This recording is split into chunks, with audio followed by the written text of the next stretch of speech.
Baloiaren atzetik doaz hogeita bi, jokaldi bikainak da hamaika opari.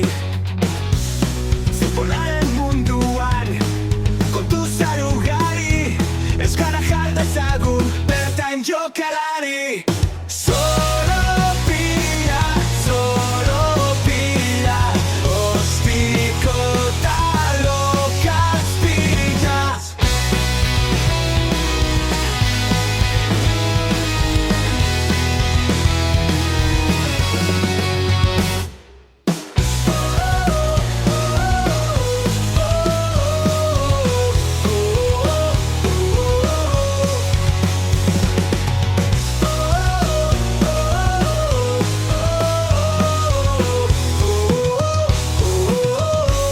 Arratsaldeon guztioi, hementxe gara beste behin, gaurkoan apirilak 29, maiatza ategoka dugu dagoeneko Josemari, gaurkoan 20. saioa da, zenbaki nahiko borobila dela esango nuke, ez dakit saioa borobil aterako den ala ez, baina azken saioan aipatu genuen, duela 11 egun zita garrantzitsu bat genuela Sevillan, bertan izan ginen biak desiatzen genuen grabatzen ari garen programa honetan Reala Kopako txapeldun izatea, eta batzuetan desioak betetzen dira. Josemari, arratsaldeon.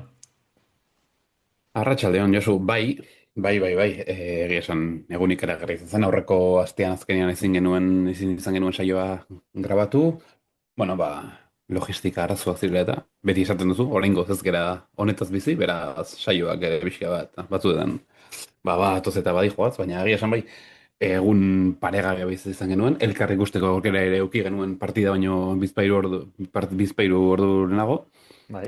eta egia esan, ikaragarria izan zen, lehenengo aldiz final batean, partidak emozioa eduki zuen, denetarik eduki zuen, eta egia esan, Reala txapeldun. Ez dakit zuk geroztik irudin bat ikusi duzun, eta partidua berriz errepikatuta ikusteko asmoa izan duzun, baina egia esan, ez dakit egunero, baina noiz behinka, batez ere triste nagoenean, Sevillako irudia begiratu eta berriz ere emozionatzen naiz eta pozten naiz, oraindik ere pixka bat beldurrarekin, batez ere Marinen penaltia iristen denean iruditzen zait gora bidaliko duela, baina ez, ikusten dudan bakoitzean barrura doa, baina emozioz beteriko eguna izan zen, ikaragarria, esan duzu moduan, final batean lehen aldiz izan ginen, eta nik horrelako egun bat oso gutxitan bizi izan dut futbolaren inguruan, goizean goiz dagoeneko girua ikaragarria izan zen, eta ni oro harre naiz oso positiboa izaten, ez? Gehiago akaso pesimista, baina ez dakit, goizean goiz jeiki nintzen momentutik eta Sevillan zegoen girua ikusita, sentsazio oso honekin sartu nintzen estadiora, eta nork esango liuke, 15 segundu pasa ondoren, dagoeneko bat eta huts aurretik izatea, Barrenetxeak buruz egindako gol batekin. Bai, lehenengo gola nik uste bainik ez egin, hasta guztiz konstiente zagratatu zen hor, 14 segundu, hainikan emozioa barrenean, eta gola, pixkatarra izan zen, eta bai partidua irudiak milaka ikusi ditut, baina partidua oraindik ez dut errepikatuta ikusiko dut, lehenago beranduago. Eta bai, ni ere zu bezala askotan akaso ezkorra naiz eta, baina batez ere penaltiak iritsi ziren momentuan ez dakit zergatik, onduan dituen lagunei, atzean ere panekoan mutil gazte bat, 14 urte eukiko zituen, sorduri esan nion momentu baten lasai, motel, iradozengo egula, eta hala izan zen, Unai Marrero,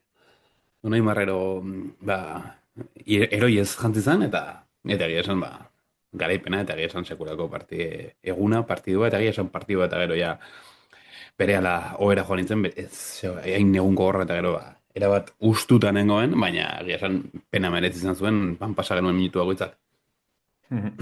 Atletico Madrid talde handia da, jokalari oso onak ditu, baina iruditzen zait finala iritsi aurretik haiek ere, burua beste nonbait ere bazutela, txapeldunen liga badakigu gaientzeko ere txapelketa oso garrantzitsua dela, eta agian finalean ez zuten haien burua eguneko egunean, Realak aldiz iruditzen zait aspaldi zuela burua hor, eta bazekiela denboraldi historiko bat burutzeko aukera paregabea zela, beraz hortzuen burua Realak, hortzuen bihotza, eta hori ere hasieratik ikusi zen.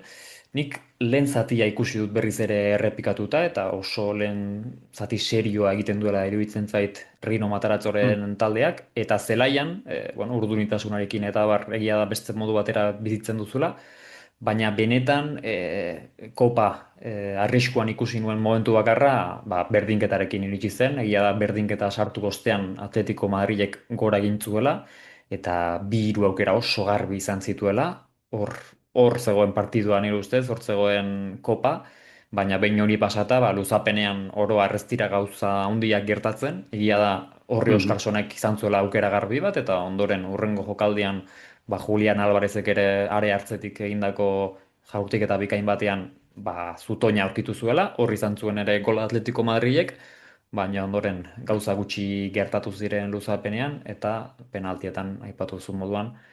Unai Marrerok ikagarrizko ikustaldia eman zuen, hasiera batetik ikusten zitzaion konfiantzaz betirik zegoela, eta lehen bi penalti horiek gelditu zituenean, bueno, pentsatu nuen hau gurea izan bartzela, eta zorionez, halaxe izan zen, historikoa, eta honekin batera, Realak, ni akaso pare bat egun pasa ziren arte ez enintzen konturatu, baina Europako sailkapena ere eskuratu du. Bai, nork esango luke, abenduan taldea noberezian zebienean, Sergio Franciscorekin, Europa jokatzen bukatuko zuela, egia da ligan Europako postuak ez daudela bereziki garesti aurten, baina, bueno, konferentzia liga da izaten da hirugarren txapelketa, kopak ematen dizu Europa Ligerako txartel hori, eta Realak, Europa Liga jokatuko du, benetan txapelketa polita eta exigente dela, azken urteetan jokatzen ibili dena Reala, baina inoiz ez duena lortu ronda gehiegi pasatzea, beraz, datorren urtean, hiru txapelketekin, Superkopa ere jokatuko baitu Arabien edo Katarren ez dakik garen indikan, ea nola moldatzen den, Matarazzoren taldea, baina benetan gogoz, hurrengo urterako, eta ea zergatik ez beste txapelketa bat, ekarri dezaken taldeak. Halaxe da, ikaragarria izan zen, koparen ondoren egia da ligan hala moduz ibili dela Reala, baina gaur pixka bat horixe bera aztertuko dugu, ez? Liga amaiera gertu dugu, bost jardunaldi geratzen dira bai lehen mailan eta baita bigarren mailan ere, eta pixka bat euskal taldeek gaur egun duten egoera aztertu dezakegu, egutegia ikusita, eta ea talde bakoitza denboraldi hasieran ezarritako helburu horiek betetzeko gai izango ote den. Baina hori pixka bat errepasatu aurretik, gaurko egunez, apirilaren 29an jaiotako pertsonaiak ere errepasatu ditzakegu. Besteak beste Aitor Paredes, jaio zen gaurko Bai, egunez 2000 urtean, 26 urte, beraz, bueno, bere bizitzako urterik onenak iristeke daudela esango nuke, orain iritsiko direla. Bestetik, Julen Bernaola azpimarratu nahiko nuke, 1989 urtean jaiotako bizkaitar futbolaria, lezaman ibili zen, eta ondoren, bueno, abentura politak izan ditu, bereziki Italia aldean. 3 urte jarraian Italian jokatu du, lehenik eta bain Barleta 1992 talde indartsuan, ondoren San Benedetese taldean, eta 2005 urtean iritsi zen Brindisi taldera. Brindisi, Bari mhm, eta Letxeren artean dagoen hiri txiki bat da, hor Italiako bai. nolabait takoi horretan kokatzen da. Eta taldea ikusi dudanaren arabera, iaz serie D-tik jaitsi zen, beraz, ez dakit zehazki ze kategoriatan ibiliko den aurten, baina okerrez banago serie E delakorik ez dago, beraz, bueno, erregional mailako mailarik altuenean ariko da ziur aski, baina bertan ari da jokatzen. Beraz, hemendik ere, brindisira agur bero bat bidaltzen diogu Juleni eta nola ez, zorionik beroenak. Bai, egia esan, bueno, horri daukate jokalari batzuen ibilbide batzuk ez, beste herrialdeetan eta sekulako esperientziak batzen dituzte, eta egia esan, bueno, Italian nintzak gaizki biziko ni, egia esan, futbolean jokatu, eguraldi ona, askotan, eta ondo, futboletik ateratera ikusi dut Andrea Agassiren urte betetzea dela gaur, ez dakitzu Ara, tenis zalea izan zeren. Bai, egia esan gustatzen zait tenisa ikustea, jokatzea egia esan, esango nuke, jolastea kasu honetan, ez? Jokatu nik gauza gutxi tenisean, baina jolastu dutenean, bueno, gustatu izan zait, naiz eta maila bat behar denez, benetan gozatzeko, kirol batzuk badira oso errazak, denon artean gozatzeko, besteak beste padela horregatik esango nuke jarri dela hain modan, ez? Oso kirol Bai. erraza delako jolasteko, baina ondoren, erremontea, zesta puntua edo eta tenisa, beste maila batean dauden kirolak dira, baina bai, bueno, ia esan gustatzen zait ikustea, baina bereziki, esango nuke, gehiengoi gertatzen zaigun moduan, txapelketa handiak ikustea gustatzen zait, ez? Bai, bueno, agasi esan beharra, gure guk gutxi ikusi genuen, baina sekulako jokaria, 8 Grand Slam irabazi ditu, eta joko olimpiarretan txapeldunen ere 86an, beraz, zorionak ere hemendik. Andrea Agasiri, garai batean sekulako hile luzea, gaur egun burusoil, hori gertatzen da ere bai. Bai. Eta amaitzeko gaur apirilak 29 ere bai, dantzaren nazioarteko eguna. Ez dakitzu segun nolako dantzari izan zeren, baina beste datua hementxe. Dantzari fina izan nintzela, esango nuke, Jose Mari. Ea da ni Euskal dantzetan aritzen nintzela, hor, Añorgan, baina, bueno, hemen ere erabaki batzuk hartu behar dira bizitzan, futbola eta dantza hor erabaki behar izan nuen. Futbola erabaki nuen eta ziur aski erabaki okerra izan zen, baina horrelakoa da bizitza. Eta gaur egun dantzan gutxi aritzen naiz eta esango nuke ez dudalanik alternatiba handirik, eh? Basoa eskuan, pare bat mugimendu eta edalontzia ez erortzearekin konformatzen naiz, Jose Mari. Bai, gaur egun futbola gutxi eta dantza ere gutxi, baina baina bueno, hortxe ni ere euskal dantzan txikitan eskolan aritu dagoa, baina bestera ere gerri mugimenduak eta hor arazo nabarmenak eduki izan ditut beti. Baina bueno, beste batzuen datu utziko dugu hori. Bai, orain dantza alde batera utzita berriz ere futbolean zentratuko gara. Ondo badarituzu goazen pixkat errepasatzera geratzen diren egutegia Euskal taldeentzako. Lehen mailarekin hasiko gara eta goitik bera. Reala dugu 8. postuan, 53 punturekin. Oraindik ere bigarren mailara jaisteko aukera matematikoak baditu. Mhm. Irakurri nuenaren arabera zehazki ehuneko 0,0 bat edo antzeko zerbait. Hau da, hondamendi bat behar du bigarren mailara jaisteko. Esango nuke kopa irabazita, bueno, denboraldiko helburu nagusia guztiz bete dela, Europarako sailkatu dira, titulu bat irabaztea ere, bueno, gauza handia da Realarentzat, baina, oraindik baditu gauzak jokoan, besteak beste, sailkapenaren goiko postuetan geratzeak, diru gehiago irabaztea dakar, eta hori ere garrantzitsua izan daiteke, baina goazen pixka bat egutegia errepasatzera ez. Lehenik eta behin, Sevillaren aurka jokatuko du astelehenean, Sevillak dena du jokoan, irabazi ezean ikaragarrizko, bueno, arazotan sartu daiteke Andaluziako taldea. Ondoren, Betisen aurka etxean, baziduri den, bueno, partida garrantzitsua izango zela kaso txapeldunen ligarako txartel hori eskuratzeko, baina dagoeneko ahaztuta du. Ondoren, Gironara joan barko du, Valentzia jasoko du etxean, eta liga bukatzeko Bartzelonara etorriko da, Espainolen aurka jokatzeko. Ez dakit nola ikustu duzun Jose Mari, hemendik aurrera 5 partidu hauetan, Realaren egutegia eta nola bukatu dezakeen Rino Mataratzoren taldeak. Bueno, matematikak kontrakoa esaten ez duten bitartean, ezingo du lasaitu talde txuri-urdinak, baina, bueno, egia esan astelenean ia biziko partidoka Sevillak, Realaren kontra, nork esan luke Sevilla ere horrelako arazoetan ibiliko litzakela.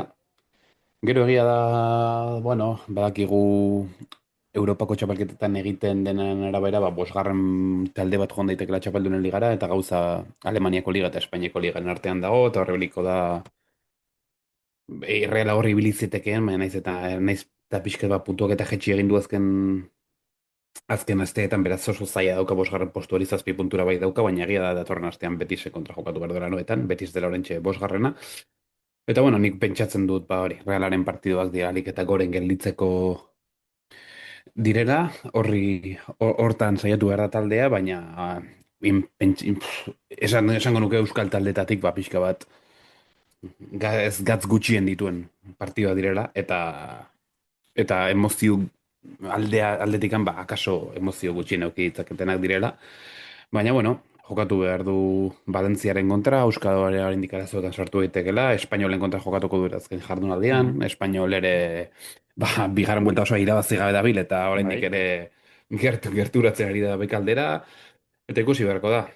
Girona, akaso ere Europa engatik borrokan egongo da, beraz, bueno, partidu interesgarriak baditu Realak, baina Europako txartera ziurtatuta daukita eta Txapeldunen Ligako ba, ez jakintasun horrekin oso zaila ikusten dudalanik, ba, ikusi beharko da, baina, bueno, printzipioz Euskal taldetatik, ba, gauzak lasaien, komatxo artean hartu ditzaken taldea da. Mhm. Horixe da, guazen hurrengo euskal taldearekin, bederatzigarren postuan puntu bat gutxiagorekin, 42 punturekin Osasuna dago, kasu honetan ere Realaren antzera, oraindik ez du matematikoki lehen mailan jarraitzeko eh, aukera hori ziurtatu, baina esango nuke gora begira jarri behar dela, Europako postuak bi puntura Hmm. dituelako, baina egutegia iruditzen zait ez dela bat ere xamurra. Gehien bat, talde handien aurka jokatu behar duelako alde batetik, baina bestetik jokoan gauza asko dituzten beste talde batzuen aurka ere jokatu behar duelako. Esaterako Atletico Madrilen aurka jokatu behar du etxean, Atletico Madrid badakigu azken jardunaldietan olentzero bezala puntuak oparitzen aritu dela, beraz, ligan esango nuke ez dela arazo handia izango, baina astebukara honetan Bartzelona jasoko du sadarren, Bartzelonak esango nuke liga ziurtatzeko eta akaso Madrilen aurka liga hori irabazteko puntuak pilatzen jarraitu nahiko duela, ondoren Levante bisitatu beharko du, Valentziara joan beharko du, Levantek dena du jokoan, Atletico Madrid jasoko du, hemen esango nuke geratzen zaizkion partidetatik akaso errexena hau izan daitekeela. Azken, azken aurreko jardunaldian Espainol jasoko du, hau ere etxean, eta aipatu duzu moduan, Espainolek puntuak pilatzen ez baditu, ziur aski gauza asko izango ditu jokoan, eta liga amaitzeko Europako postuetan den Getafe bisitatu beharko du, eta Madrilera joan beharko da. Beraz, egutegi aldetik ez zait oso xamurra iruditzen Osasunak duen egutegia, baina Europan egon nahi badu, puntua pilatu beharko ditu talde gorritxoak. Bai, bueno, izenez akaso zainak Bartzelona eta Atletico Madrid dira, da Bartzelonako oraindik ez daukala liga irabazita, baina, bueno, hortxe geratu dauka. Abantaia, ba, bueno, bien kontra sadarren jokatuko duela, eta Atletico Madrid, ba, ikusi beharko da. Gaur jokatzen du Txapeldunen Ligako joaneko partida, Mhm. eta, bueno, finalera sailkatuta ere, ba, bueno, horrendikan pixka bat partidua prestatzeko ditu ligan, eta ez da partidu erresa izango ziurrenik. Eliminatu ez gero, ba, kaso, partida xamurragoa izan daiteke. Levanteren kontra datorren astean oso partida ona dauka, Levante betik gora datorren taldea da, lau partida jarraian galdu zituen otsaian, eta geroztik, alabesi irabazi eta gero, partida bakarra galdu du anoetan Realaren kontra. Sekulako emaitzak ateratzen ari da, Bai. oraintxe bi puntura dauka salvazioa, duela hilabete inorkatzuenean ez errespero Levante eta Oviedo dengatik, Oviedo zailago dauka, baina Levante sekulako boladan dago. Eta gero azken bi partidua, hori, Espainol ikusi beharko da ze nun ibiliko den, akaso salbatuta, akaso arazoetan, eta azken jardunaldian Getafe. Getafe, segurako futbol deserosoarekin, baina hor dago seigarren postuan, eta Getaferentzat segurako balentria da, Europako postuetan sartzea, eta printzipioz, partida hori Europako postuetako borrokarako izango da. Beraz Osasunak ere ez dauka, esan duzun bezala, bat ere egutegi xamurra. Mhm. Oraintxe bertan beraz, Europarako postu horiek bi puntura ditu Osasunak, Getafe da seigarren postuan. Euneko Mhm. bat eskatuko dizut, Jose Mari, ze aukerak ematen dizkiozu Osasunari seigarren geratzeko eta Europan sartzeko. Euneko batekin esango beharko bazenu, bota euneko bat, Jose Mari. Nahiko nukena baino gutxiago esango nizuke, ze beti atleti da, zelta hor dabil, baina, bueno, eguneko, ez dakit, 35 bat, emango diot. Begira, ni ere antzeko zerbait pentsatzen ari nintzen, eh? Ez hainbeste Osasunagatik, baizik eta Zelta, naiz eta oso gaizki dagoen, iruditzen zait orain Europako txapelketarik gabe, lasaiago ibili daitekeela. Honek ere ez du, bueno, egutegi xamurra, jokoan asko duten taldeen aurka jokatu behar du Zeltak, baina nik Aha. ere asko jota, bazakite uneko 30, uneko 35 aukerak emango nizkioke Osasunari. Mm. Antzeko egoera batean, puntu bat gutxiagorekin, Atletik dugu, Jose Mari, 10. Bai. postuan 51 punturekin. Kasu honetan, goazen pixka bat egutegia aztertzera, lehenik eta behin astebukaera honetan Alabes bisitatu beharko du, Gasteizera bidaia.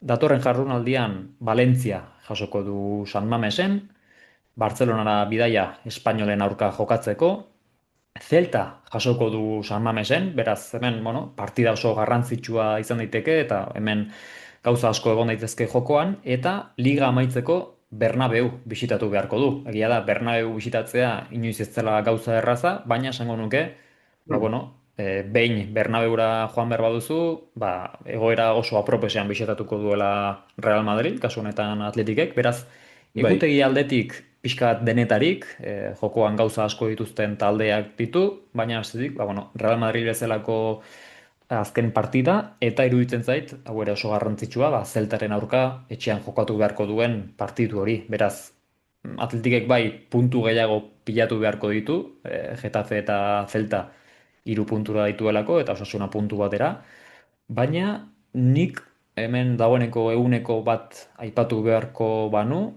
gutxi gora bera Osasunak dituen aukera horiek emango nizkioke Atletiki, naiz eta, bueno, ba, hemen ere ia denek duten zerbait jokoan. Hasteko, iruditzen zait, Alavesen bisita hori, Gasteizera joan behar hori, ez dela bat ere xamurra izango, eta lehen partida Bai. honetan 3 puntuak lortzea, ba, zaila izango dela, talde zuri-gorriarentzat. Bai, egia esan asteburuan oso Euskal Derbi polita daukagu, alabez asko jokatzen ari da, Atleti ere Europako aukerekin. Egia da Atletikek, martxoan bi partio soilik irabazi ditu, azken Osasunari bat eta huts, bat nahiko itxura kaskarra eman da, eta ez dabil ondo, baina bueno, Atleti beti hor dabil borrokan bukaera arte, modu batera edo bestera.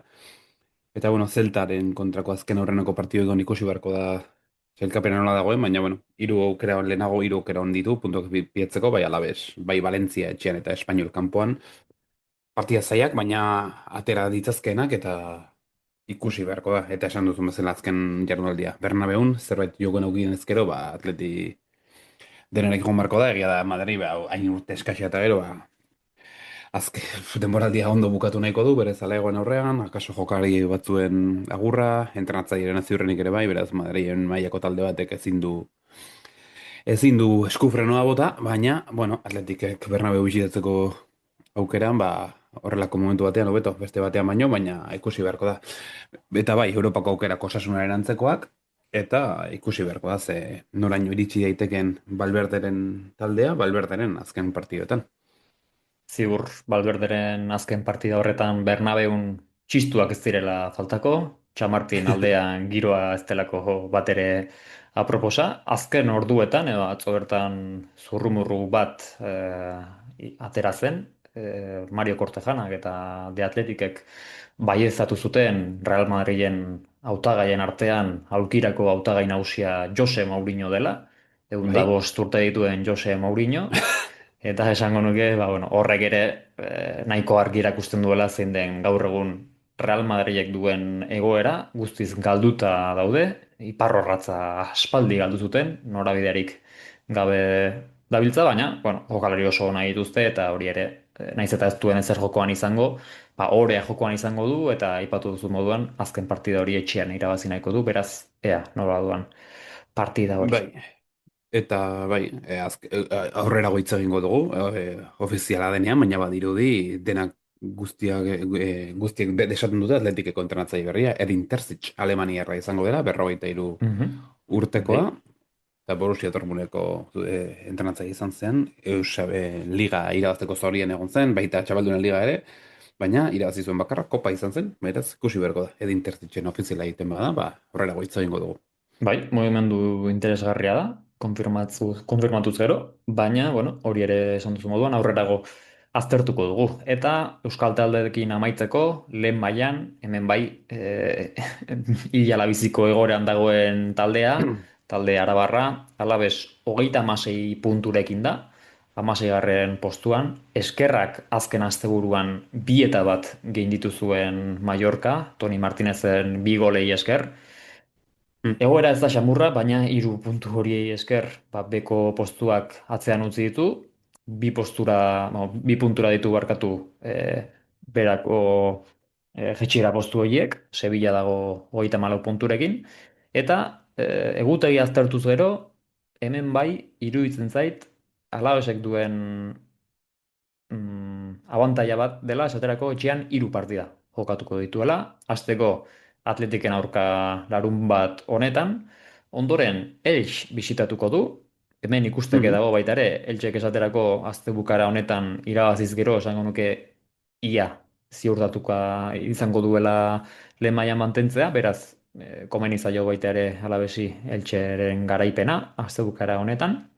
Ondoren, Bartzelona jasoko du Mendizorrotzan, dagoeneko, bisita hori jasotzen duenerako akaso Bartzelona dagoeneko txapeldun izango da, beraz hori ere komeni zaio Alavesi, Bartzelonaren bisita jaso aurretik talde Kataluniarra txapeldun izatea, azken aurreko partidan Oviedo bisitatu beharko du, nik esango nuke 37. jardunaldian dagoeneko Oviedo bigarren mailako taldea izango dela, ikusteke dago, baina esango nuke aukera oso gutxi dituela Oviedok, beraz hau ere ez da bisita txarra, eta liga amaitzeko Rayo Vallecanoren aurka jokatuko du etxean. Beraz, egutegi aldetik, ez dakit nik aukera asko ikusten dizkiot Alavesi, esango nuke eguneko bat ematekotan lehen mailan jarraituko duela eguneko 70ean, ez dut gehiago eman nahi, azkenean puntuak pilatu behar direlako, eta partidak ez direlako errazak, baina mhm. esaterako beste hainbat kazetariri entzundakoaren arabera, ez dakit haiek oso ezkorrak diren, baina askok Alaves hor ginela guztietan ezartzen dute, bigarren mailara jisteko taldeen artean, eta nik aldiz egutegia ikusita eta taldeak dituen jokalariak ikusita, naiz eta Lucas Boyeren lesio hori oso garrantzitsua iruditzen zaidan, nik lehen mailan ikusten dut eta esango nuke egutegi hau ikusita ere pare bat partida irabazi ditzakela talde babazorroak. Bai, egutegi aldetikan esan daiteke nahiko egutegi ona dela, etxean 3 partidu esan duzu, zaila izan ziteken Bartzelona, ja Bartzelonak litekena da gai hortarako liga irabazita ukitzea, azken jardunaldian Rayo Vallecano, Rayok, bueno, gauzak oso gaizki gaizki egiten ez baidu salbatuta egongo dela, eta naiz eta Europako postuetarako aukera daukan ez dut uste horrek borrokan ibiliko denik, gainera gogoratu behar da Rayo konferentzia ligako finalaurrekoetan dagoela, beraz, 3 partidora dago Europako txapelketa bat irabaztetik, eta horrek ere, irabaziz gero, emango lioke eskubidea, datorren urtean Realarekin Europa Liga jokatzeko.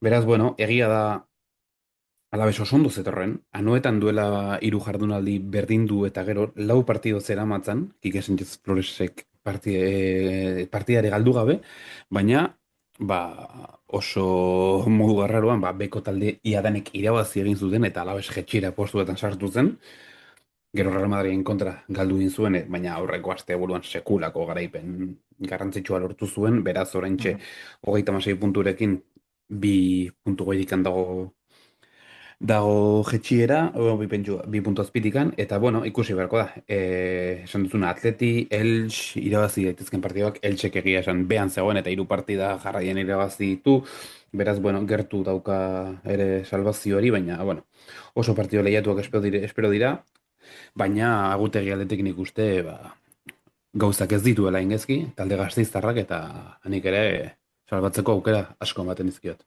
Mhm. Esaterako Twitterren, La Liga en directo eta Fran Martínez kontuak, estatistika kontuak aztertu ditu eta berak dioenez, Alavesek 6 puntu eskuratuz gero, hau da, 42 puntura iristen bada, lehen mailan mantentzeko euneko 89koa litzateke. Ia, hau da, 6 puntu eskuratuz gero, bi garaipen demagun, lehen mailan jarraituko du ia ziur, eta beraz, nik mugarria horrez harriko nuke, ez? 5 partida hauetan gutxienez 6 puntu lortzea, 8 puntu lortzen baditu ehunean lehen mailan geratuko da, hori ziurtatuta dago, baina 6 puntu lortu ditzake, esaterako, azken bi partidetan, nik ustez, Oviedo bisitatuta edo eta Rayo Valleconoren aurka etxean. Lehenago ere eskuratzen baditu askoz hobeto, horrelako urduritasunak ez direlako komeni azken partiduetan, baina esan bezala, hemendik ere, ba, bueno, animoak zaletuei, badakigulako horbean egotea eta lehen mailan mantentzeko borroka hori benetan gogorra izan ohi dela zaletu moduan, baina, bueno, talde asko daude aurten, oso oso garesti dago lehen mailan geratzea, puntu asko behar dira, baina Alavesek gutxienez 6-7 puntu gehiago lortu ditzakeen, eta hurren urtean ere lehen mailan ikusi dezakegun. Bai, nik uste lortuko duela, partida erosoak dituela, taldea ondo dago, naiz eta hor, bekaldean dabil, ondo dabil, bolada honean dabil, eta Kike Sánchez Floresekin maila ona ematen ari da, beraz ziur Gasteiztarrak datorren urtean beste behin lehen mailan ibiliko direla. Ba, horrelaxe, lehen mailako laburpen txiki hau horrela itxi dezakegu. Ez dakit pixka bat begiratu nahi duzun zeintzuk izan ziren lehen mailan mantendu ahal izateko denboraldirik nolabait garestienak edo. Bai, zerbait prestatu dizut gaur, bueno, pixka Ara, bat gainetik ikusi dut, egia esan asko jetxi da maila, osea, azken postuei dagokienez, aurten inoiz baino garestiago dagoela dirudi, azken urteekin konparatuta, ja, pixka bat, 21. mendean, ba, egon diren, bueno, jeitsiera edo salvazio, ba, bueno, esanguratsuenak, aipatu nahi nizkizuke, eta lehenengoa, ba, lehenengo mendea hasi berritan, 1989, 2000 garren denboraldian, ez dakit gogoratzen duzun, zein jetxi zen bigarren mailara. ez dakit Atletico Madrid izan zitekeen. Bai, ala da, Atletico Madrid jetxi zen, segulako taldea zeukanean, ba, Valerón, Solari, Baraja, Kiko, Mm. Jimmy Floyd Hasselbank, pitxitxia izan zela eta bigarren mailara. Ba, hori, urte horretan, Sevilla, Atletico Madrid eta Betis jetxi ziren bigarren mailara, nork esango luke Ostras. gaur egun. Eta Atletico Madrid 38 puntu egin zituen, Sevillak 28 soilik, baina Betis izan zen, ba, pixkat puntu gehienekin jetxi zena, 42 egin baitzituen. Berrogeita Beraz, bi, bueno, pentsa. bai, garai hartan 42, gaur egun gutxik lortze dituzte. Salvazio hori Bai, aurten ere esango lortzeko. nuke bide horretan goazela, eh? Berrogeita bi puntu ziur aski muga izango da aurten, baina bai, nahiko garesti dago eta hori hor ere Betis berrogeita bi punturekin jeistea, ba, no? Ez zen makala izan ez? Bai, gero ere hurrengo urtean, 2000 eta bat denboraldian, oso parekatu egon zen jetxiera, egia esan sekulako emozio egon ziren. Zaragozak kopa irabazi zuen, garai hartan, Mhm. baina 17 golitu zen ligan, 42rekin, ere, Mhm. eta Oviedo 41ekin, eta Racing eta Numantzia 39rekin jetxi ziren. Beraz, Zaragoza puntuan egon zen, bigarren mailatik jokatzeko Europako txapelketa urte horretan, baina hortxe berriro ere 42 punturekin salbatu zen, baina sekulako emozio egon zen urte horretan, lehen mailan. Baita ere, hurrengo urtean, bueno, hemen puntuak eta ere pixkat bajuago izan zen, baina batez ere jetxi zirengatik, Zaragozak urte bat beranduago bere egin zuen, 37 punturekin, baina Las Palmas eta Tenerife, bi kanariarrak batera jetxi ziren eskutik, 38 eta 40 punturekin. Gero, 2003 eta 2004 denboraldian, hau ere nahiko parekatua egon zen, azken jardunaldi arte Espainol eta Racing jeisteko zorian, garaipena lortu zuten, eta 43 punturekin salbatu ziren, eta 41ekin izan zen Valladolid jaitsi zena bigarren mailara, gero Bai. berago, Zeltak 39 egin zuen, eta Murtziak 26 puntu, besterik ez. Eta beraz hori, ikusten dugu 42, 43, 41 puntu inguruan ibiltzen zela salvazioa, Bai. gero beste jetxira esanguratxo bat, 2007-2008 denboraldian barkatu, Zaragozak garai hartan sekulako taldea zuen, ba, Diego Milito, Aimar, Ayala, Bai. Sergio García bigarren mailara jetxi, eta gu da hor bertan Espainiarekin Europako txapeldun izan zela, ba, sekulako taldea zuen, ba, 42 punturekin ere, bigarren mailara jetxi zen, Osasunak Osasuna libratzea lortu zuen 43 punturekin, Mm. azken jardunaldian Zaragozak 3 eta 2 galdu zuen Mallorcan, eta Osasunak ere galdu egin zuen Racingen kontra, baina ez zuen aukera aprobetxatu. Zaragozak eta Racing Europara joan zela urte horretan, bigarren mailara bidali zuen Zaragoza. Mhm. Zaragozak gara hartan igoera asko eta jetxiera asko, gero azken jetxiera okizunetik oraindik ez da itzuli, eta horten lehen gorref mailara bueltatzeko zorian, Bai, bai, bai. baina bueno, Hortxe da bil. bai, gero beste jetxiera esanguratsu bat, 2011-2012an adibidez, gehiegi luzatu gabe, hemen ezakit gogoratzen duen, tamudazoa famotua egin zen garai batean, ez, Espainolek liga kendu baitzion Barsari, Bai. urte honetan beste tamudazo bat egon zen, Rayon jokatzen zuen, tamudok, gola egin zuen, jokoz kanpo barra etzegoen, Benetako eta futbola. eta zein joan zen bigarren mailara, Txapeldunen liga jokatu zuen urte horretan, Villarreal, Villarreal, nork esango bai, luke, bai, bai. Villarreal, Sena, Giuseppe Rossi, Nilmar, Borja Valero, Marchena, Diego López, sekulako taldea zuen Villarrealek urte horretan, eta bigarren mailara jetxi zen, Espainol 15 gelditu zen 43 punturekin, Mhm. Zaragozak ere 43-16, Granada 42, eta Villarreal joan zen bigarren mailara 41ekin, beraz, bira horri ibili ziren lau talde postu batentzako, gero Sportingeko 37 eta Racingeko 27 egin zituen, baina horre ere sekulako emozio azken jardunaldi arte. Eta bueno, gero hori pixka bat puntuak eta aldetik gehienak horiek izan ziren. Gero ere pixka bat balentria handiagoak kontatzeko, 2004-2005 denboraldian, Mallorcak 10 puntu, 10 puntuko desabantaia zeukan jeisteko, eta buelta ematea lortu zuen Hector Cooperren eskutik, eta ez zuen, eta maila salbatu zuen, Albazate eta Numantziarekin hor behan zegoen, eta azkenean buelta eman zion ligako azken jardunetan egoerari, eta Levante izan zen bigarren mailara joan zena, eta gero puntuak eta gutxiena eduki zuen denboraldia, sekulako maila eskaxea egon zen. Jetxieran, 2017 eta 2018 denboraldian izan zen. Malaga, Las Palmas eta Deportivo. Jetxi zirela, Leganés salbatu zen, 43 punturekin. Urrengoa Deporra izan zen, Depor garai horretatik ez dela itzuli, lehen mailara, ez dakit, gai izango zinaken esateko zenba puntu egin zituen. Nahiko eskasa dela esan duzu, beraz, ez dakit, 34 puntu inguru, 29. 29 pentsa. Leganesek 43 puntu egin zituen, baina horrengoa Deportivo izan zen 29rekin, eta hori, Las Palmas eta Malagak 22, beraz hori izan da azken urteetan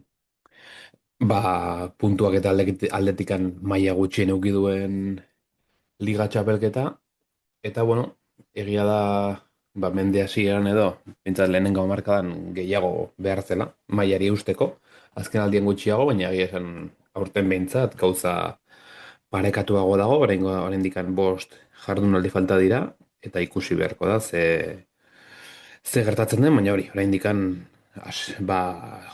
talde asko aukerekin, bigarren mailera joateko, Ovidoko oraindik aukera ditu 28rekin, baina bueno, Levanteko 33 ditu, Sevillako 34, Mallorcako 35, Alabaseko 36, eta gero ja, Girona, Elche, eta Espainol eta Valentzia 38 eta 39rekin daude, eta baita Rayo ere. Barkatu.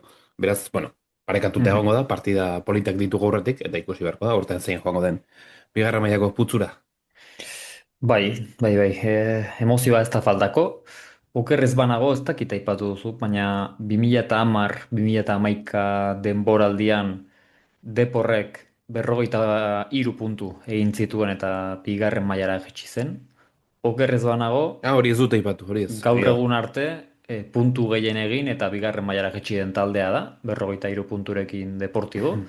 Liga hori ere, bueno, emozioz betetakoa izan zen. Mallorca, Getafe, Reala, Levante, Zaragoza, Racing, Málaga, Sporting Gijón eta Osasuna 4 puntura geratu ziren. Kasu honetan Osasuna, gainontzekoak 44, 44, 45, denak zuloan eta azken jardunaldira arte dena jokoan egon zen. Aurten Mhm. esango nuke ere, bueno, antzeko zerbait gertatu daitekeela, baina salbuespena izaten ari dela. Oro har ez dakit zehazki zergatik den, akaso lehen maila eta bigarren mailako taldeen artean aldea handituz doa, azkeneko urteetan egia delako lehen mailara igotzen diren talde gehienak berriz ere bigarren mailara itzultzen direla.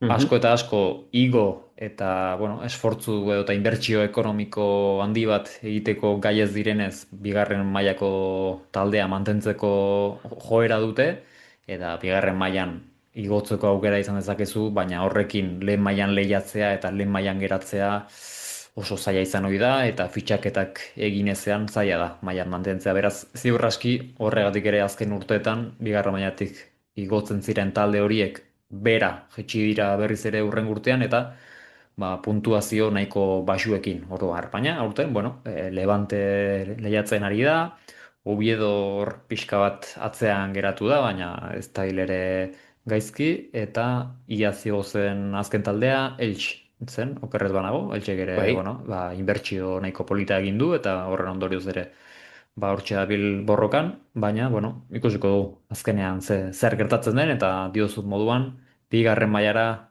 nor jaisten den. Bai, ez dakit, postu egin beharko bazenu, Josu, zeintzuk izango dira bigarren maila bialtze dituzun hiru taldeak. Bat, Oviedo, hori esango nuke nahiko argi dudala.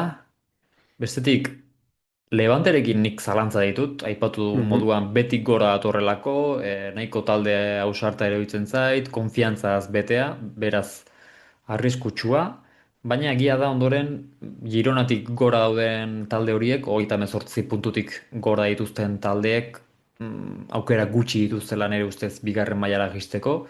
Bat aipatzekotan Espainol aipatuko nuke, Espainol ez dut bat ere ondo ikusten, baina, Mhm. bueno, nire apostua litzateke Oviedo, Sevilla eta Levante esango dut. Levante beti gora dator, baina Mallorca hor zalantza dut Mallorca eta Levanteren artean, Mhm. baina Sevilla talde oso handia den arren eta bueno, egia esan gustatzen zaidan arren, arazoetan dagoela ikusten dut, taldeak bueno, muga asko ditu eta dituen aukeren artean esango nuke astelehenean Realaren aurka 3 puntuak lortzea oso garrantzitsua dela, baina bueno, hemen ikusten dut Sevillaren egutegia, Realaren ondoren, Espainol jasoko du, Sánchez Bai. Pizjuanen, etxean, beraz, bueno, egutegi aldetik, lehen bi partida horiek errazagoak izan ditezke, ez dakit Realaren aurka jokatzea erraza den, baina, bueno, Oviedo, Sevilla eta Levante esango dut. Dagoen moduan, enaiz gehiagi guztiko egia esan. Bueno, Dakit zure ni pronostikoa zein den. pronostikoa berdin antzekoa da, nik ere Oviedo eta Levante bidaliko ditut, naiz da Levante bolada honean dagoen eta oraindik zer esan handi emango den, baina nik Sevilla salbatuko dut eta jokalari dianak dituen arren, ez da urteo bereziko nahi iterari eta Mallorca bidaliko dut, bigarren mailara. Mallorca. Mallorcarak bai, egutegia ez daukain gaizki, Girona etxetik kanpo, Villarreal etxean, Getafe etxetik kanpo, Levante etxetik kanpo, hor sekulako partidu azken aurrerako jarrodian, eta azken partiduan Oviedo etxean jasoko du, garaipena lortuko du, baina beste emaitzen ondorioz, bigarren mailara joango da, Martín de Michelis, Argentinarraren taldea. Aurkari zuzenen aurka jokatu beharko du, baina oso deigarria litzateke, oraintxe bertan Muritxik 21 gol daramatza ligan, Bai, 3 gol gehiago Mbappek, baina badakigu Mbappe min hartuta dagoela, beraz, bai, eman daiteken kasu bat da, ligako pitxitxia izatea, bedat Muritxi, eta bigarren mailara geistea, ez dakit historikoki horrelakorik noizbait gertatu den. bai, lehen aipatu dut, Atletico Madrid jetxizuen Hasselbaink, urtean, Hasselbaink izan bai, zen golegile arrazoi. nagusia, mila etzeon dela erogeita meretzi eta 2000 garren urtean. Gero jokari handia izan dakoa Hasselbaink, Inglaterran urte onak eginda, eta bai, inorketzuen espero Atletico Madrid jistea urte hartan. Eta justu emapek dituen golak egin zituen, orain, 24 gol egin zituen, beraz Moritxik badauka ginditzeko aukera, ikusi beharko da, eta bueno, gu ere hori esan behar nizun, jetxierakin batera ere golegile nagusien maila ere jetxi dela esango nizuke, baina bueno, akaso gu izan ginen gaizki ditu ginenak Cristiano Ronaldo eta Messi irekin, ezta? Bai, ziur aski bi gauzak dira, ez? Alde batetik gaizki ohituta egon gara hamarkada batzuetan, eta orain aldiz, bueno, txapelketan genituen golegile nagusi horiek sartzen hasi dira, eta ez daude bereziki fin, eta Kylian Mbappe kenduta, esango nuke bera bai mundu mailan topatu daitekeen aurrelarik onenen artean dagoela, bueno, gainontzekoak akaso ez dira goi-goi mailako aurrelariak, oso jokalari onak noski, ligan daudenak, baina, bueno, gaizki ohitu ginen eta oraintxe dagoena, desberdina da. Naiz eta, bueno, gu beti izango garen Ante Budimir edo eta Mikel Oyarzabal zaleak, bata 16 gol egin da bestea 14 egin, ikaragarrizko denboraldia egiten bata eta baita bestea ere, baina, bigarren maila aipatuta, Jose Mari, aprobetxatu dezakegu Bai. kontrako azterketa bat egiteko. Bigarren mailatik lehen mailara igo daitezkeen taldeen azterketa eta kasu honetan zehazki gu Eibarren kasuan zentratuko gara. Mikel San Joseren taldeak ikaragarrizko bolada darama, bost partida geratzen dira Mhm. kasu honetan ere bigarren mailan eta goazen azkar-azkar Ibarren egutegia aztertzera. Aste bukaera honetan Malagaren aurka jokatu beharko dugu Ipuruan, arerio zuzena, biak dira hor 61 eta 60 punturekin, Malaga puntu bat gutxiagorekin. Ondoren Miranda de Ebrora joan beharko du, badakigu Mirandes, bueno, dena jokatzen da bilela kasu honetan ere Carlos Fernandezekin, golegile fina, Miranda aldean, momentuz 36 puntu ditu eta Kadiz du 2 puntura, 38rekin. Ondoren Kultura Mhm. Leonesa bisitatu beharko du, ziur aski hemendik 3 jardunaldira Leoneko taldea lehen federazioko taldea izan daiteke matematikoki, beraz, bueno, Bai. bisita xamurragoa izan daiteke, hori konfirmatzen bada matematikoki, gainontzekoan ez da xamurra izango. Berrogeita bat garren jardunaldian Kordoba jasoko du Ipuruan, Kordoba hortxe dago sailkapenaren erdialdean, ez du ezer jokoan izango, beraz 3 puntuak lortu ahal izateko partida oso ona, eta denboraldia amaitzeko, hau ere aurkari zuzen baten aurka, Castello bisitatu beharko du, azken jardunaldian, playoff postuan den Castello, 3 puntura du Eibarrek. Beraz, Mhm. bueno, pixkat denetarik, baina dinamika honetan mantentzen bada, Mikel San Joseren taldeak gutxienez playoffetan izateko aukera oso handiak dituela, esango nuke. Bai, sekulako boladan dago, konfiantza eman zitzaion azkenean Mikel San Joseri, eta taldeak erantzun du, aipatu dituzun partidak, akaso Kordobarena eta kulturarena ikusi beharko da. Dira partida erosoenak, baina bestean Malaga goian dabil, Mirandes bere bolada honean, salvazioa jokoan, eta azken jorradan Castellón laugarren postuan dabilela. Beraz, partida serioak, baina, bueno, playoff postuetan egoteko aukera, asko. Lehen urrutira joan gabea, azte buruntako partida Malaga puntu bat azpetik dauka Ibarrek, playoff postuetekin berdinduta dago Ibar, igoera zuzeneko igoera zaila dauka, baina 6 puntura dauka ere bai, beraz ere Euskalo, bez bigarren maila beti izaten da sekulako goiana, eta, Bai. bueno, aipatzeko ere, azken jardunaldian utxe eta hiru, jatrika egin zuena, Jon Bautista errenteriarrak, aurten ez zebilen akaso hain urte hona egiten, azken bi urtetan 17 eta 11 gol sartu zituen ligan, aurten hiru bakarrik zijoan, baina gero aurreko partiban hiru egin zituela, seirekin jarri da orain, eta bueno, jokalariak berreskuratzea ere ligaren altuera hauetan, egia esan oso ondo dator, eta Eibar nik uste beti gora datozenak askotan aipatzen dugu, azkenean asko lehen mailara igotze bukatzen dute askok. Bai, Bautistak aipatu duzu moduan jatrika egin zuen azken astebukaera honetan, Jesus Vallejoren aurka. Jesus Vallejok kopan Borja Iglesiasen aurka, Viniciusen aurka, lehenago ere Madrilen zegoenean Manchester Cityko aurrelarien aurka nagusitu zen, baina benetako aurrelari baten aurka jokatzen duenean erakutsi zuen astebukaera honetan zenolako zentrala den eta batez ere zenolako aurrelariaren Jon Bautista. Beraz, hemen ere, orain pixka bat serioago jarrita, garrantzitsua, Jon Bautista bezalako jokalari bat pixkanaka berriz ere entxufatzea eta konfiantza lortzea horrelako golekin bereziki garrantzitsua izango delako. Aipatu du Javier Marto bai fin dabilela aurten, Eibarreko golegile nagusia da, baina Jon Bautista ere, pixkanaka konfiantza irabazten badoa, azken partida hauetan oso oso garrantzitsua izan daiteke talde armaginarentzat.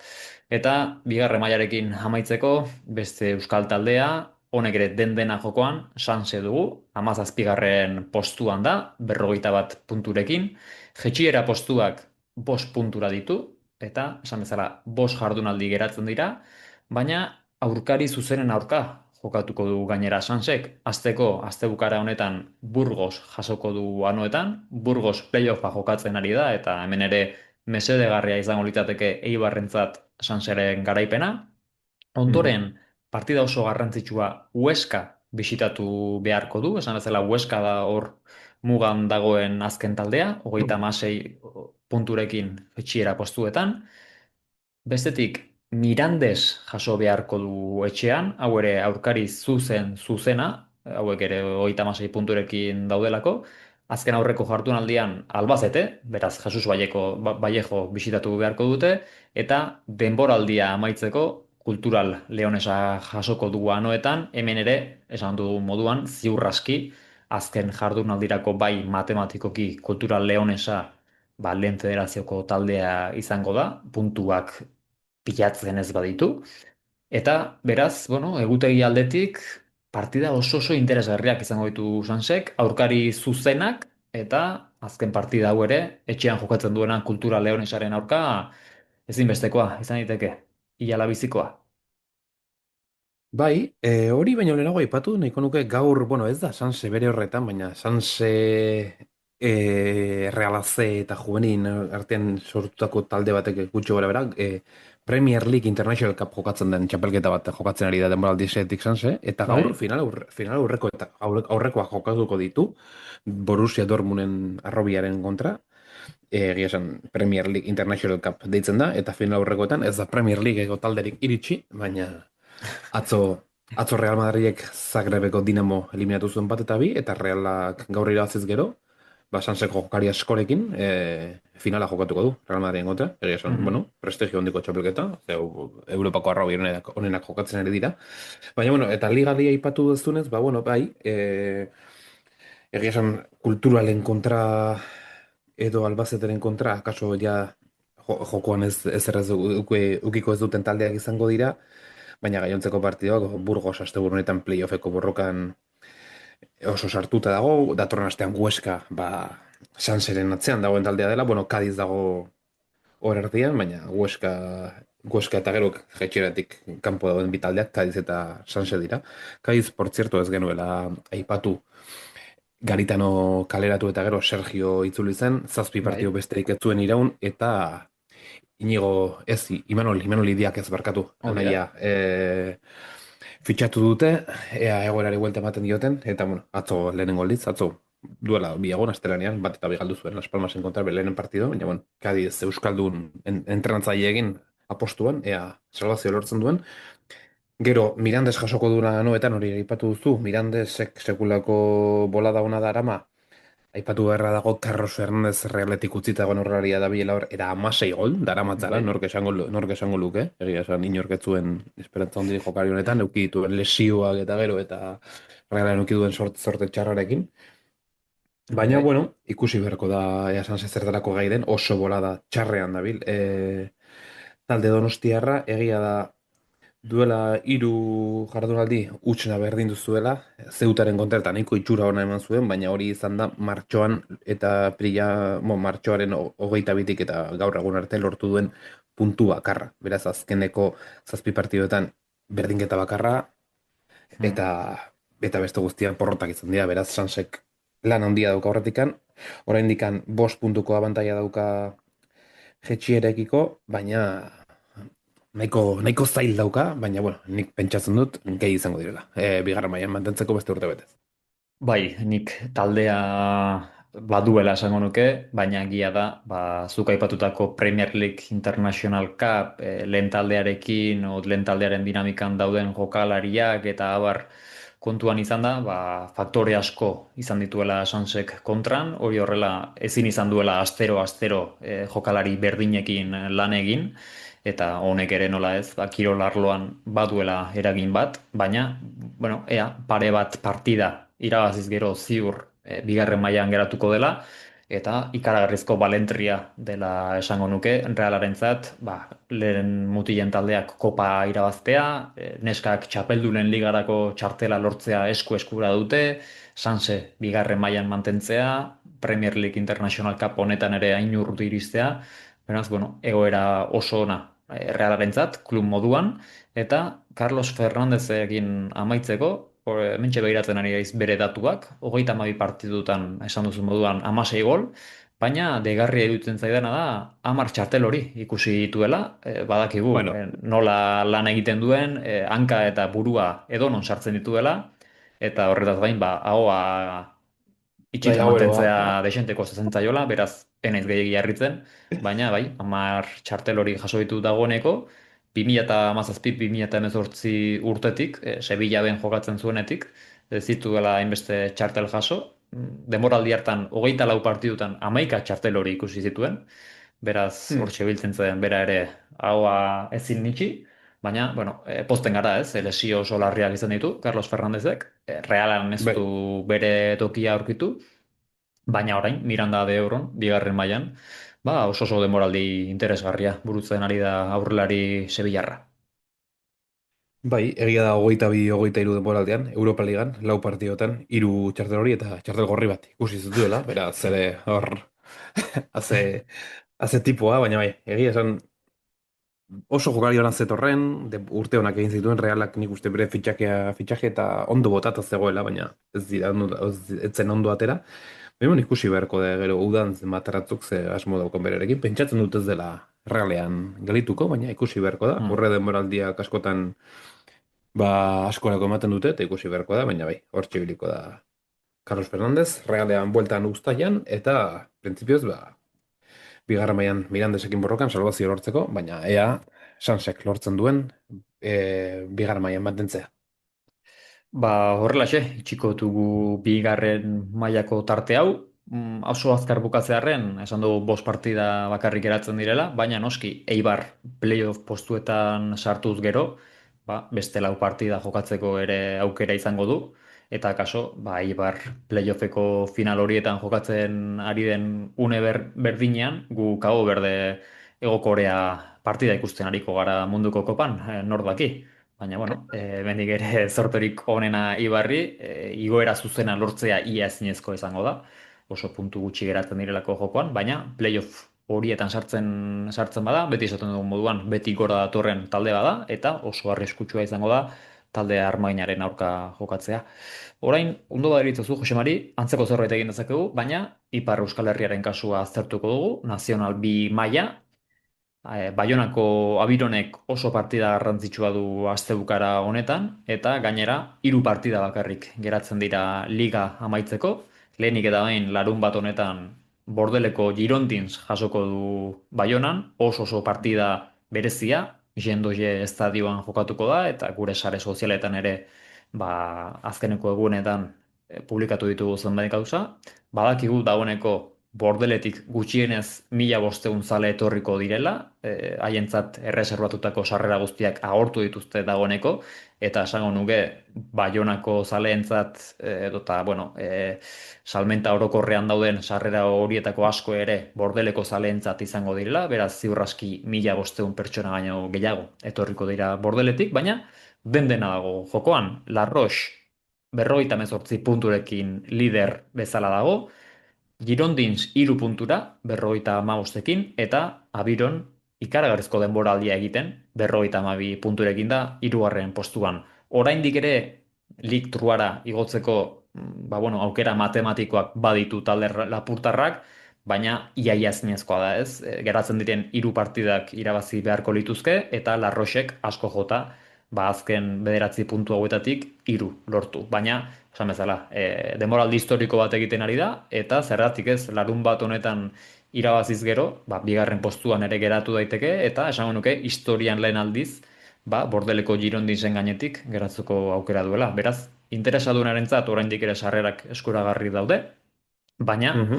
gainontzekoentzat nik esaterako ez dut bertara gerturatzeko aukera eta larun bat honetan arratsaldeko 6etan TV zazpi kateak bai YouTube bitartez eta bai haien webgunearen bitartez zuzenean erretransmitutuko du partida, beraz etxetik ere ikusteko aukera izango du partida historiko hau, Jose Mari.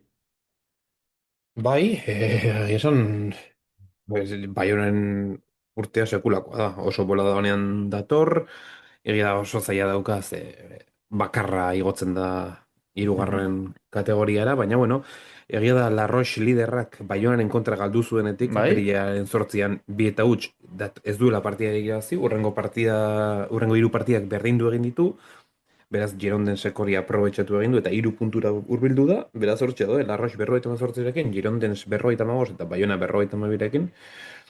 Eta bueno, asteburu hontakoa, Baionak oraindik irabazten badu, kaso Larroixen bolada txar txiki hau aprobetxatu, kaso hurbildu daiteke, eta bestela, Girondensen aukera izango da, oraindikan amesteko igoerarekin. Beraz, bestela, berdinketa batek, Larroxi oso ondo jarriko lioke igoera, baina hala ere, zu esan dezun bezala, denboraldi historikoa, Baionarrek, eta azken jardunaldi arte, amesten jarraitu dezatela, eta aurren urterako ere, behintzat, hauek balide urte on batzuen oinarriak izan daitezela. Mhm. La Roche ez dakit presioagatik izango den, baina hasi da pixka bat bularrozkeritan, Baionan galdu zuen partida horren ostean hiru partida jokatu ditu eta hiruak berdindu ditu. Aldiz, bai Girondins eta bai Abiron gora begira doaz, beraz, auskalo. Abironi hiru partida bakarrik geratzen zaizkio, etxean esan bezala lehenik eta behin Girondinsen aurka, datorren astean Chateaubriand bisitatu beharko du, eta liga amaitzeko Saumur Olinpiken aurka jokatuko du. Baina, bueno, txalotzeko moduko liga, gogoratu behar da, besteak beste entrenatzailea zena Alain Poxat duela 2 hilabete alde egin zuela taldetik, bigarren mailan dagoen Amiensera alde Bai, egin zuela, begiratzen ibili naiz, ea Amienek bueno, emaitzak hobetu dituen, eta ea bigarren mailan Ligue 2 jarraitzeko aukera izango duen, eta esan behar dizudana, Jose Mari, Alain Poxat iritsi zenetik, 6 partida jokatu ditu Amienek, 5 galdu eta bat berdin du. Ia matematikoki jetxe egingo dira, Ligue 3 izango dira torren urtean, beraz Alain Poxaten lana ikaragarria izan da Baionan, hori ezin daukatu, baina Ligue 2 Amienekin izaten ari den abentura honetan, emaitzak nahiko txarrak izan dira eta ezin izango du taldea bigarren mailan mantendu. Baina, esan betala, Abironen eta Baionan talde lana bikaina izan da, eta ea denboraldia borobiltzeko aukera duen taldeak larun bat honetan. bai, ez dira partida erraxak izango, ze Girondins bigarrena dago, baina datorretzen partibak aipatu duzun Chateaubriand jetxira postuetan dago, salvaziotik puntu batera, eta bestea Saumur, 12. Jetxiaren gainetik puntu bat goitikan, beraz. Ez da partido Saumurra izango, markatu jazu. Eta, baina bai, egia esan sorte txar hori pixkat baduka Baionak, ez duela, bueno, ja urtea amaitutzat eman duen talde baten kontra jokatuko, eta 3 partida hilala bizikukiko ditu, baina aurrera atera ditzazken, eta zergatik ez, oraindikan lehenengo postu horrekin, amestu. Bikain, errepasoa egin dugu, bai lehen mailan, bai bigarren mailan, baita Nazional B mailan ere, Liga Laizzer bukatuko da, gutxi falta da txapelketa guzti horiek amaitzeko. Ondoren, lehen federazioan, bigarren federazioan eta hirugarren federazioan badakigu ligak desente luzatu daitezkela, bai playoff postuetan eta playout postuetan sartzen diren talde horientzat liga asko luzatzen dela. Baina, azken asteburuan izan ditugun emaitzak edota nolabait berriak aipatzearren, nik pare bat gauza aipatu nahiko nizkizuke. Lehenik eta behin, hirugarren mailara igotzea, hirugarren federazioa igotzea lortu duten hiru talde aipatu nahizkizut. Alde batetik Amurrio, bestetik Erandio, eta azkenik Doneztebe, hiruek lortu dute hirugarren federaziorako txartel hori, beraz datorren urtean hirugarren federazioan izango ditugu, eta kontrako bidea egingo duten, zoritxarrez kontrako bidea egingo duten bi talde, Mutilbera eta Beasain ditugu. Aurten bigarren federazioan genituen, talde Nafarra eta talde Gipuzkoarra, baina azken jardunaldian izandako emaitzekin dagoeneko ziurtatu dute datorren urtean zoritxarrez hirugarren federazioan izango direla eta ezin izan dutela maila mantendu. Beraz, hortxe, hemendik ere besarka handi bat Mutilberako eta Beasaineko zaletuei, baina ea datorren urtean berriz ere bigarren federazioan izan ditzakegun. Bai, Mutilberak akaso zailago zuen, Beasainek partida oso garrantzitsua eduki zuen asteburuan, Naxaren aurka, Naxara baitzagoen jaitsira postu bat gorago, baina bat eta huts galdu zuen. Toño Ramirez errealeko atezain oiaren Naxararen konta, Carlos urte eukiko dituen gaur egun, 77 bat edo, baina hori, animo guztiak Mutilbera eta Beasaini, eta hori, esan duzuna, bigarren eta hirugarren federazioko partiduak batez ere playoffekin eta kasi iaia ekaina bukaraino dijoaz, beraz, hoaitik futbola eukiko dugu alde horretatik.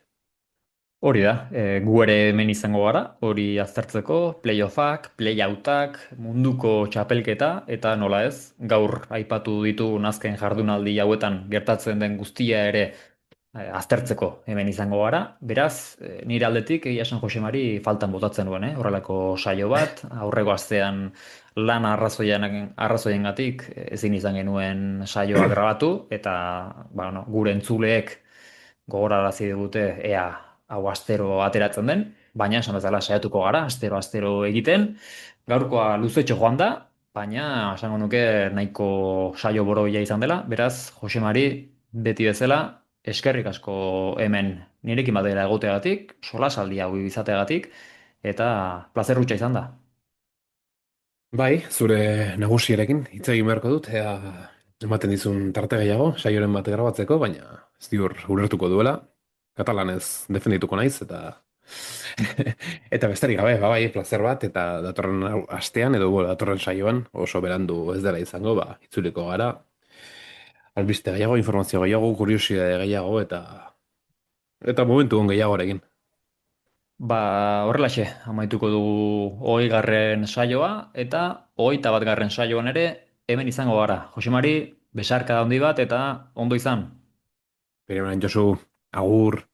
Baloiaren atzetik doaz hogeita bi, jokaldi bikainak da hamaika opari. Futbolaren munduan kontu zaru gari, ez gara jarda ezagun bertain jokalari.